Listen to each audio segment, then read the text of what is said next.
All right, so I think it's a day 227 and 228 of coding. And to be honest, I know I'm behind the schedule. So, yeah, and I also just want to talk about, like in general, what I have been doing. So, before we start, as you guys know, like I started the CS curriculum, the free one from the OSSU. And so far, I was able to complete till lecture number 5. But then I actually bought the boot dev subscription, and I'm actually pursuing the backend developer path. And I saw that there's a learn to code in Python, and I was like, you know what? I actually don't need to complete the introduction to CS and programming using Python.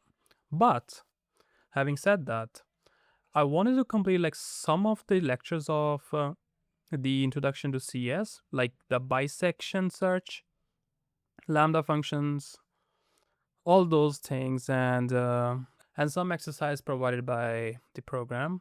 And then maybe later I will switch to the core CS lectures. So that's for the CS curriculum. And for the boot dev, if you guys are pursuing backend developer path, I'm gonna say the whole structure is really great. Okay, it's a good one.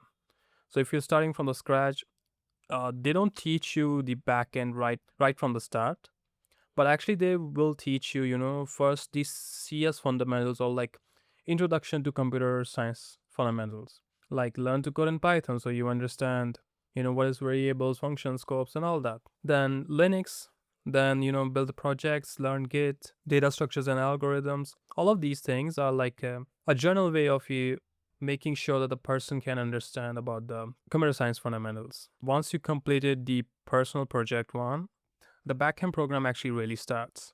Okay, so that's something like if I recommend, like if you're a total beginner and you only want to go for the backend program, then the boot dev is for you. Okay, but apart from that, like if you're a person who's starting out to learn to code, I will again, recommend you to go through the Scrimba program of front-end engineer, just so that you have some confidence before jumping to the backend developer path. The reason why? Because you really need to know some stuff by yourself. The reason I was able to complete the first lesson, so if I go to my dashboard, and you can see I was able to complete the learn to code in Python, because I know a lot of Python stuff, and I know the Linux stuff just because I was able to complete the front end path from the Scrimba and through YouTube.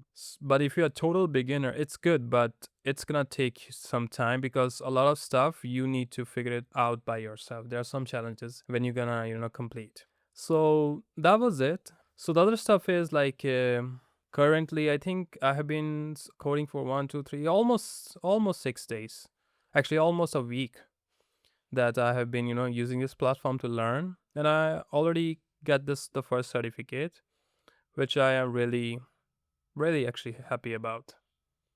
So that's like day 226 and day 227 for coding. I'm really not sure still that how I'm going to upload the videos, but I think I'll try to whenever I learn something, I'll actually try to share the video on YouTube and LinkedIn. But the thing that I'm not sure about is the consistency. Although I learn every single day, but I feel procrastinated for making video. That is true. Okay, but other than that, it's a good journey so far. It's been 10 months that I'm learning every single day. But my current plan is to become a DevOps, like backend engineer, and like a backend engineer with the more skills towards the DevOps, because that's the two jobs that I'm targeting: backend engineer and DevOps. And yeah, I also might be thinking, to come back on YouTube regularly, so to upload like a good 5 to 10 minutes of video every single week, apart from these videos. So let's see how it goes. And yeah, thanks for watching.